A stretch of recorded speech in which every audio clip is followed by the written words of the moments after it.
2015 2021 வரை ஒரு 6 ஆண்டுகளில் வெறும் 1871 இடங்களை மட்டுமே அன்றைய அதிமுக அரசு நிரப்பியது.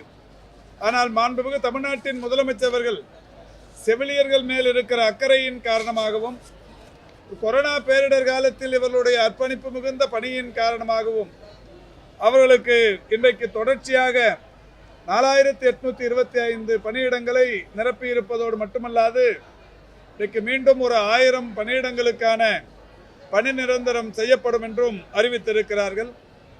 அதில் முதல் படியாக இன்றைக்கு 169 பேருக்கு வழங்கப்பட்டிருக்கிறது. அதோடு அன்றைக்கு போராட்டத்தை முன்னின்று நடத்திய சங்கம் தமிழ்நாடு செவிலியர் மேம்பாட்டு சங்கம்.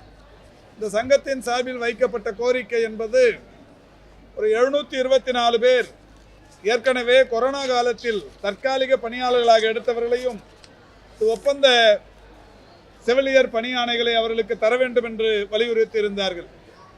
அந்த வகையில் இந்த அரசு பொறுப்பேற்றதற்கு பிறகு கொரோனா பேரிடர் காலத்தில் அதிமுக அரசு காலத்திலும் திமுக அரசு பொறுப்பேற்றதற்கு பிறகும் கூட 3260 தற்காலிக செவிலியர்கள் பணியில் அமர்த்தப்பட்டார்கள்.